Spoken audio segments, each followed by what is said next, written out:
Welcome to today's webinar. I'm Trident University Marketing Specialist Daniel Sloan, and we're excited to be bringing you a newly relaunched Culture of Research and Education webinar series. The core webinar series is designed to provide faculty, students, and alumni an opportunity to share their research and scholarship with the overall Trident community. By fostering a culture of professional development and idea exchange, participants will have access to a valuable forum for lifelong learning.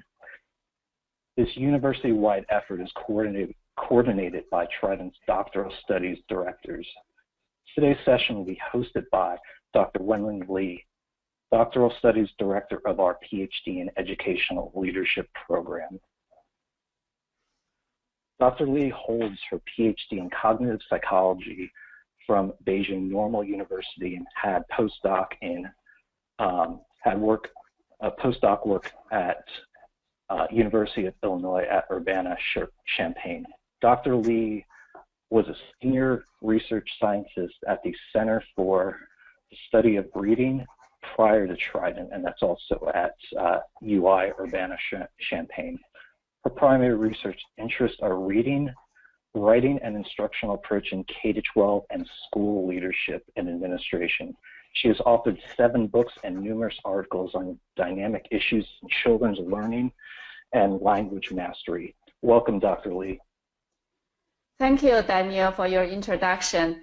Good afternoon, everyone. I'm so pleased to have such an opportunity to meet you all here.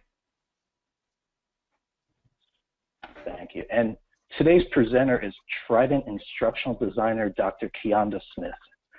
Dr. Smith earned 3 degrees from Trident, a Bachelor of Science in Health Science, a Master of Arts in Education, and most recently a PhD in Educational Leadership. Additionally, she holds a Doctorate of Natural Health from the Trinity School of Natural Health.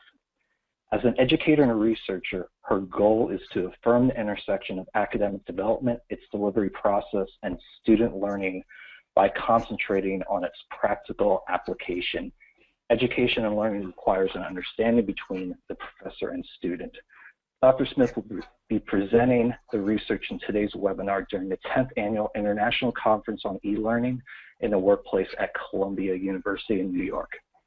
Her presentation today is Online Learning, the relationship between institutional culture and faculty perceptions of online learning. Welcome, Dr. Smith, and the floor is yours. Well, first and foremost, I would like to thank you, Daniel, for all of your help, and also thank you, Dr. Li, for allowing me the opportunity to share my research. This study idea originated from my experiences in healthcare online education and the ongoing research that's taken place regarding healthcare faculty perceptions, uptake, and buy-in of online learning. The 2014 survey of online learning shown here in this diagram was conducted by the Babson Survey Research Group and Pearson's Education. It was based on 2,800 academic leaders, and they reported that online education enrollment was up 4% in 2014. However, that's the slowest growth rate in 13 years. But even though online learning programs are seeing a much slower enrollment rate, this report also details how online learning is steadily outpacing face-to-face programs. Now, we must also keep in mind that online learning programs accounted for nearly 3/4 of higher education's enrollment increases. So Babson's survey also highlighted a few nuances, such as how traditional colleges are starting to catch up with for-profit institutions in online learning.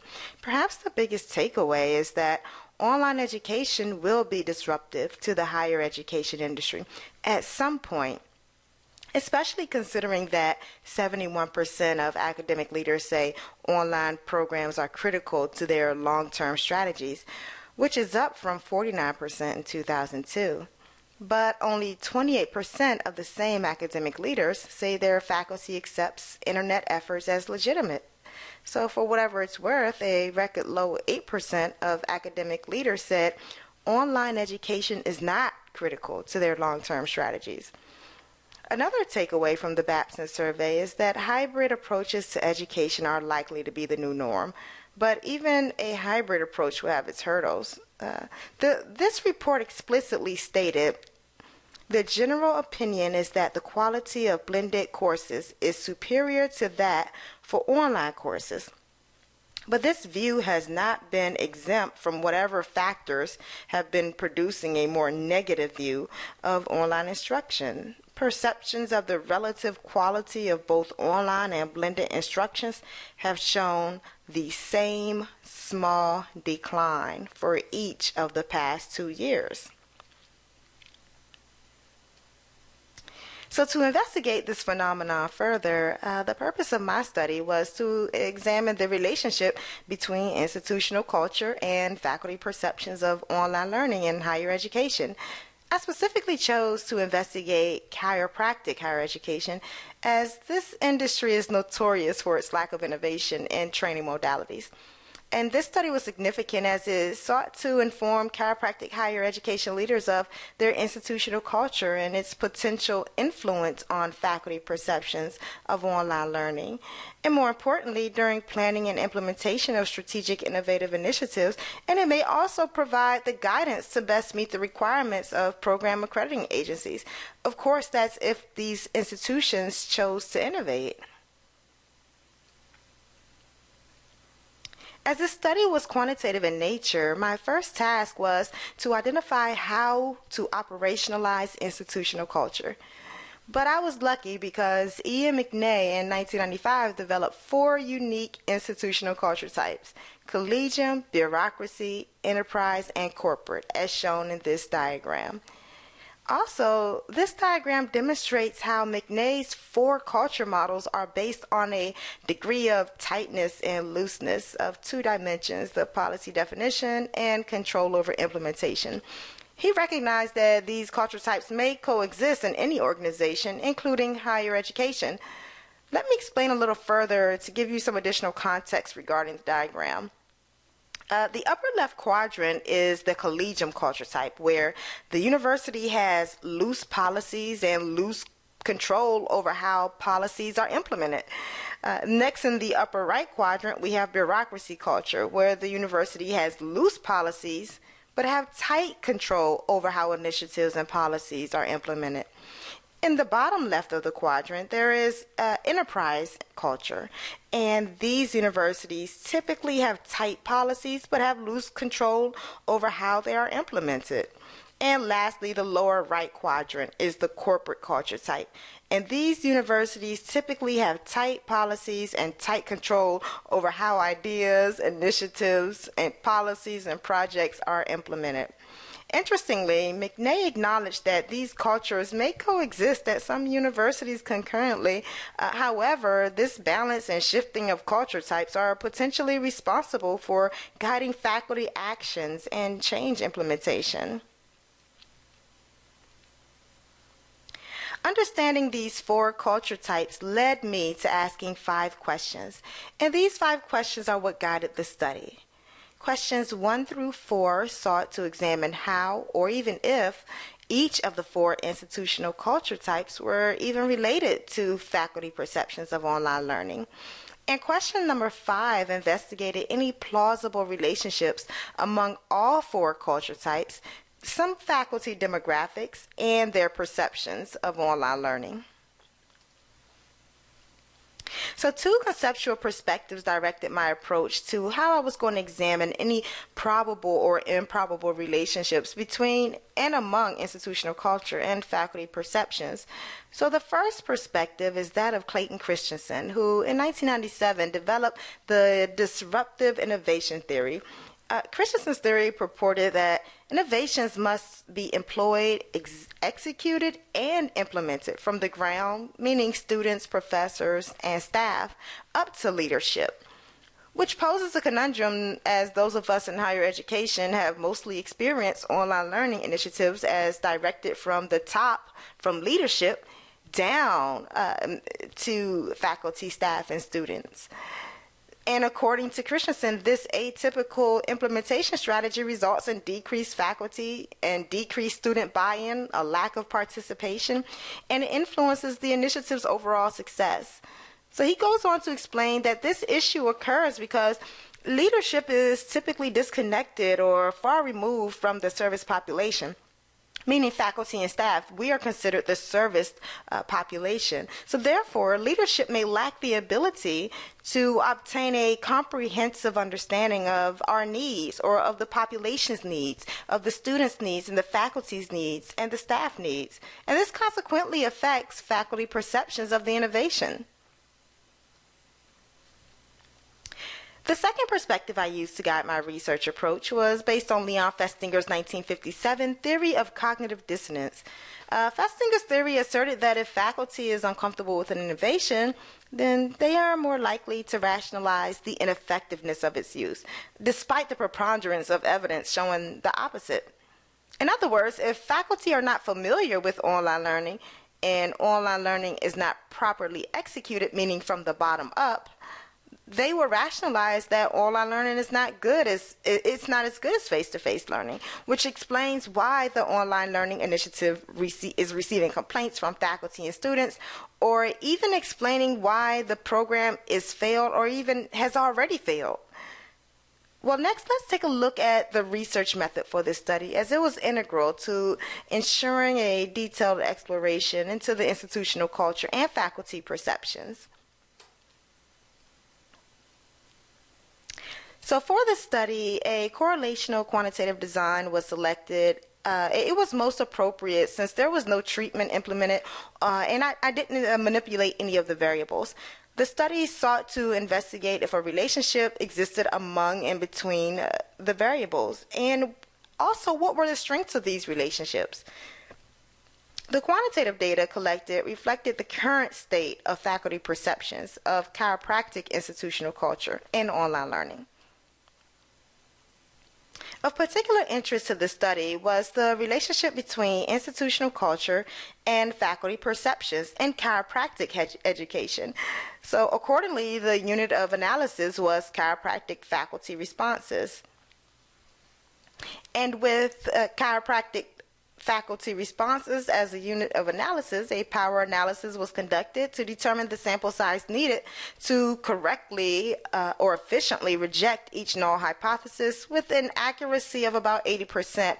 And this sample size was determined with a 5% error rate and a priori effect size of medium. So a minimum of 118 individual responses was determined to satisfy the power requirements.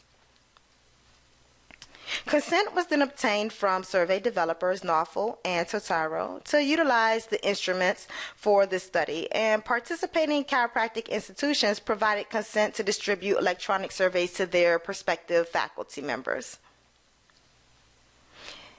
And the survey items were Likert scaled as 5 equaling strongly agree, down to 1 as strongly disagree. Out of 15 chiropractic institutions accredited by CCE, the Chiropractic Accreditation Agency, permission was obtained from 6 institutions, and upon closing of the data collection window, there were 131 total faculty respondents. So I performed descriptive and inferential analysis to assess the data, and out of the 5 research questions, only research questions number 2 and number 5 rejected the null hypothesis upon my quantitative analysis. So research question number 2, bureaucracy culture institutions characteristically uphold traditional cultures. They are going to be less conducive to innovation. And the bureaucracy culture type is a prohibitive factor in its faculty acceptance of online learning and instructional technology.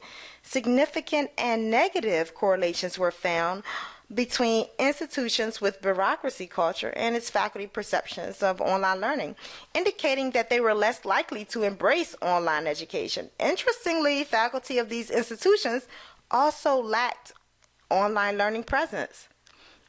Hence, the research rejects the null hypothesis, indicating that faculty from institutions with bureaucracy culture characteristics were less positive in their perceptions of online learning. Research question number 5, my statistical test and analysis resulted in partial support of the alternative hypothesis. Bureaucracy institutional culture was significant and negatively related to faculty perceptions, But also 3 demographic variables were significantly related to the outcome variable: gender, employment status, and ethnicity. They were significant and negative when related to faculty perceptions, in the sense that female, full-time, non-white faculty revealed significantly higher perceptions. However, faculty years instructing at their current institution and age was not statistically related to their perceptions of online learning. So female faculty were less representative in this study, but displayed higher perceptions and associated more with bureaucracy institutions. The study findings are supported in theory and in the literature, as institutions with the highest male respondents expressed negative perceptions compared to female respondents. And when we think back to Festinger's 1957 cognitive dissonance theory, he suggested that when individuals are uncomfortable with the situation, they are likely to support negative feelings towards it. And my regression analysis displayed that as faculty perceptions of bureaucracy culture typology increased, their perceptions of online learning decreased. So these findings do align with the propositions that universities known to uphold traditional cultures are less conducive to the introduction of innovative technologies. They also experience prohibitive factors in its acceptance of online learning and instructional technology as a whole. Incepted in 1895, chiropractic medicine has largely remained the same, with a few exceptions of radiologic procedures and some techniques. But this has created a culture of holding tight to traditional practices and the reliance of regulatory bodies for industry compliance. But notably, faculty from bureaucracy institutions comprised of nearly equal males and females. And faculty from bureaucracy institutions also contain the highest amount of participants over the age of 50. Faculty of chiropractic institutions, they also mostly identify with their institutions as being bureaucratic compared to all other culture types, which supports the literature.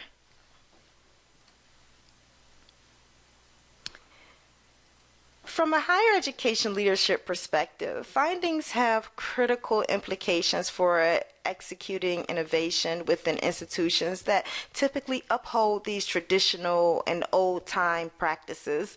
And based on these results, it is recommended that leadership promote enterprise culture activities to improve faculty perceptions of innovation.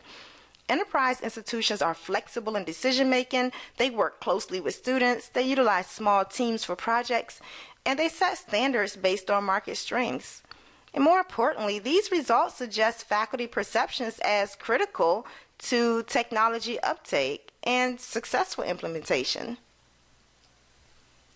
Results of this study support in recognizing faculty perceptions as positively related to the enterprise institutional culture.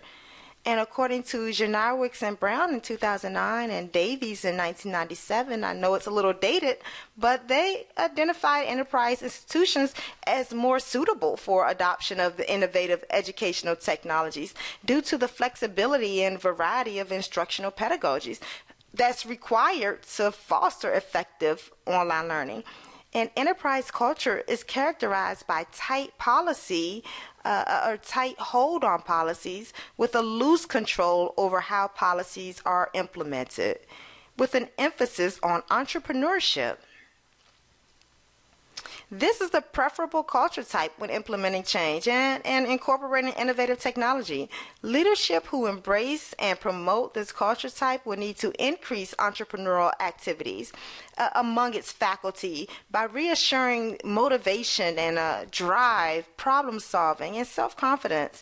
And as online instructors typically work with limited supervision, universities may want to consider approaching online faculty as entrepreneurs, meaning holding them accountable for student satisfaction. The least desirable bureaucracy institutions that are seeking to advance to an enterprise culture will need to place high importance on improvement by institutional restructuring, implementing enterprise-friendly policies, and fostering individuals who are attempting to launch, manage, or progress towards activities that speak to an enterprise culture. Additionally, in order to advance from bureaucracy to an enterprise culture, leadership would need to consider particular groups of individuals. Owusa et al. In 2011 reported that universities upholding a traditional culture are least favorable to adopting innovative technologies, as they experience increased prohibitive factors in its acceptance and use of online learning and educational technology in general. To remedy this, leadership of these types of institutions may want to depend on strict and extensive use of policies, as the set philosophies, standards, and values that provide the structure of a group's culture may consist of individuals who rely heavily on traditions. So chiropractic faculty who participated in this study, they were primarily male, white at 84%, and over the age of 30 at about 60%. And nationally, chiropractic faculty are male, white, and over the age of 30. A reporter named Weiss purported that in 1994, the Palmer School of Chiropractic blatantly and explicitly stated in their course catalog, Negroes not accepted, and they place us in their catalog up through the late 50s and early 60s, not that long ago. So we have to keep in mind and consider that diversity within an organization and healthcare sector is required in order to experience progress and ultimately survive. Now, statistical data and empirical studies support chiropractic higher ed as holding on to those traditional beliefs and practices. And chiropractic leadership I would advise them to confront prevalent diversity issues that's facing their industry. If they seek to embark on transforming from bureaucracy into an enterprise culture, and in order to achieve this, the initiation should begin with recruiting diverse students and hiring diverse faculty and leadership. Now, further analysis needs to be performed to determine the scope and level of significance in terms of this effect on learning and overall acceptance of innovative technology in relationship to higher ed, institutional culture, and faculty perceptions.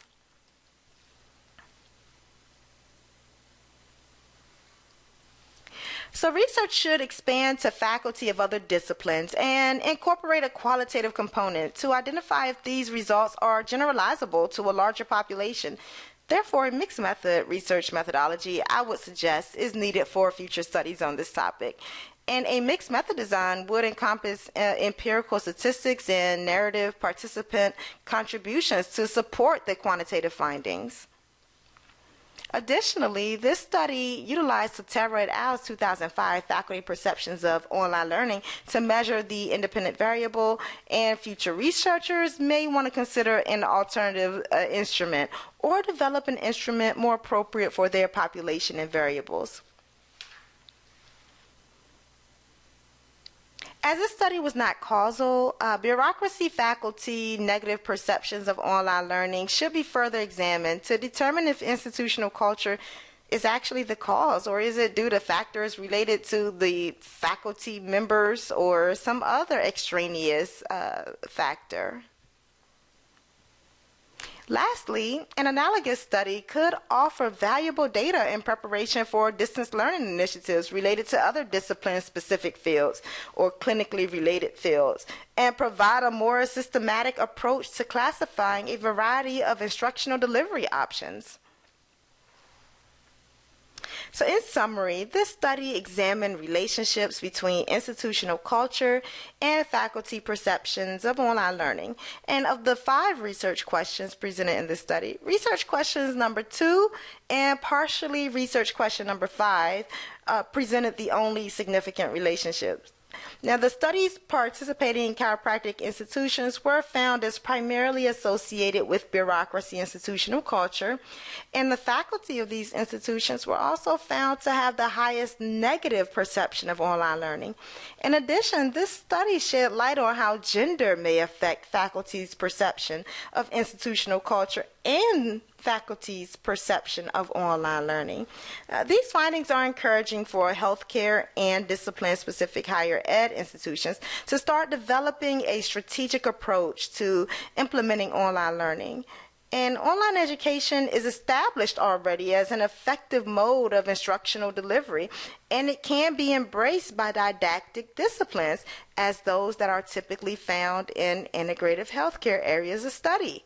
So this concludes my research presentation. Thank you so much for listening, and I look forward to any questions, comments, or suggestions you may have.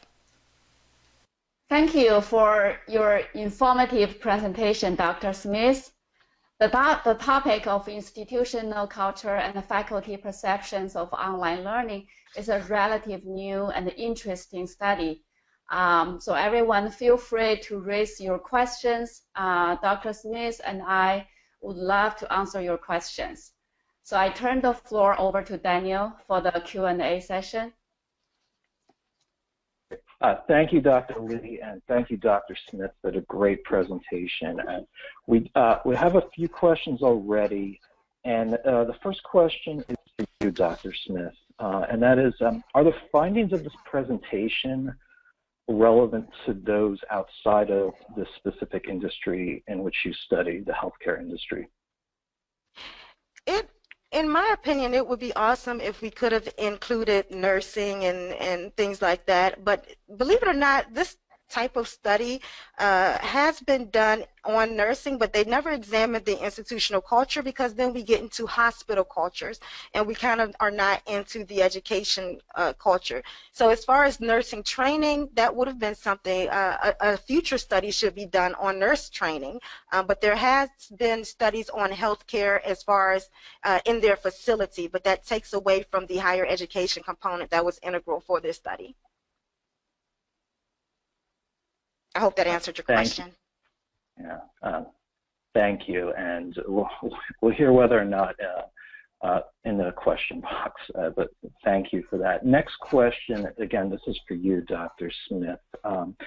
If a university with a bureaucratic culture approached you to improve their culture and faculty perceptions of online learning, what are 3 quick suggestions or questions that you would give to them or ask of them up front?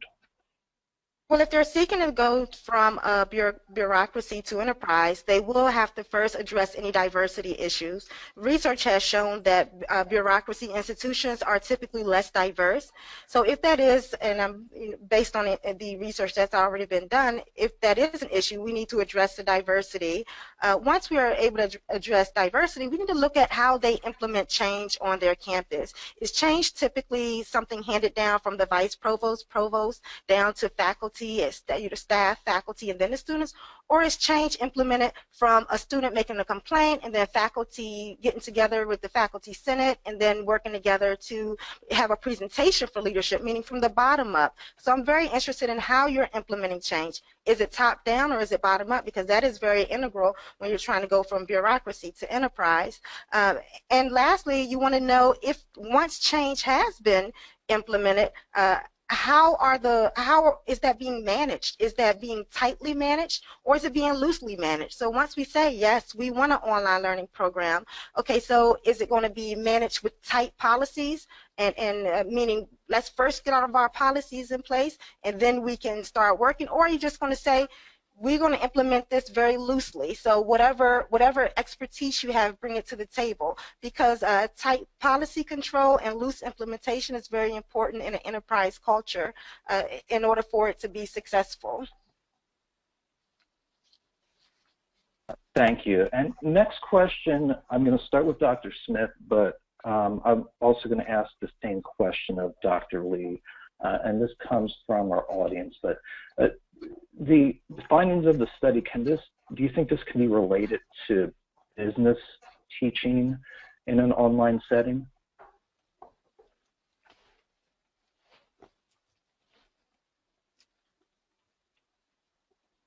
I'm sorry,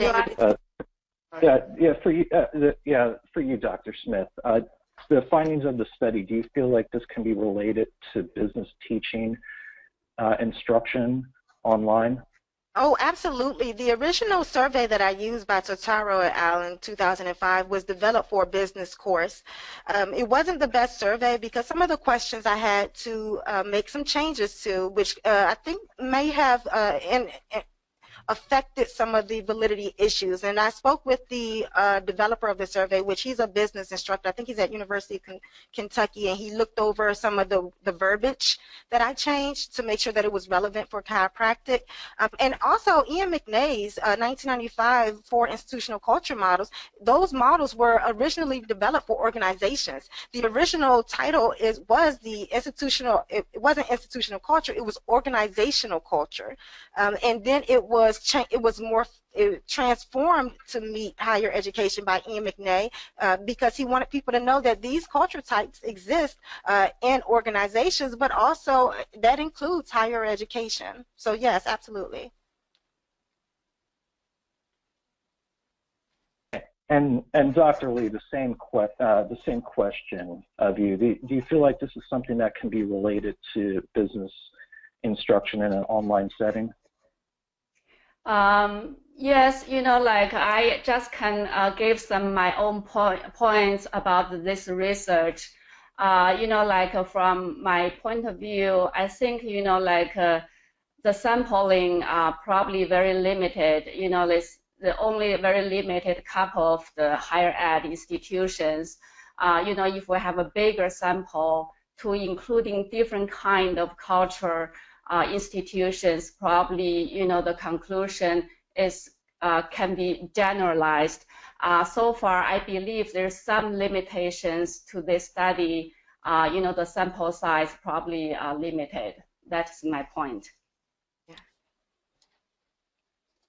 Thank you for the insight, Dr. Li. And we have one last question, but before I get to that, if anyone else has any questions, get them in now. And if we don't get to them, someone will follow up with you by email. And another question for you, Dr. Smith.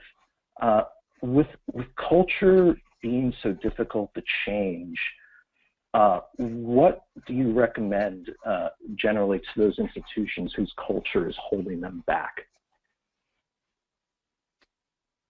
If culture is an issue, first they should want to identify that culture is the issue. How did they come to that conclusion that the problem is the culture?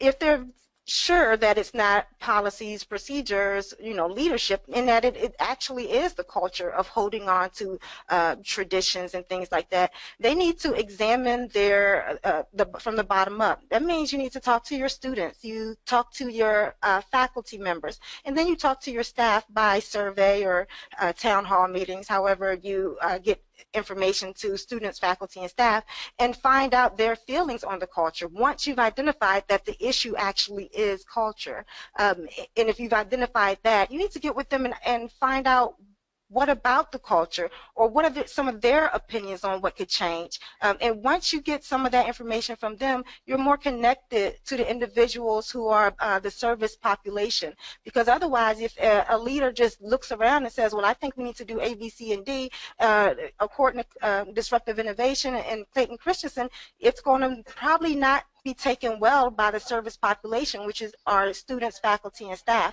So you need to first find out what they need, what they desire in the culture, and what changes need to be implemented, and then develop small service teams within those groups to handle those tasks. A good thing about enterprise culture, they typically work in small groups to take care of individual tasks, because then they have more ownership of it, and now it's theirs, because enterprise focuses heavy on entrepreneurship. And what better way to feel like you own something as opposed to developing the policies, procedures, and implementation strategies on how to improve something.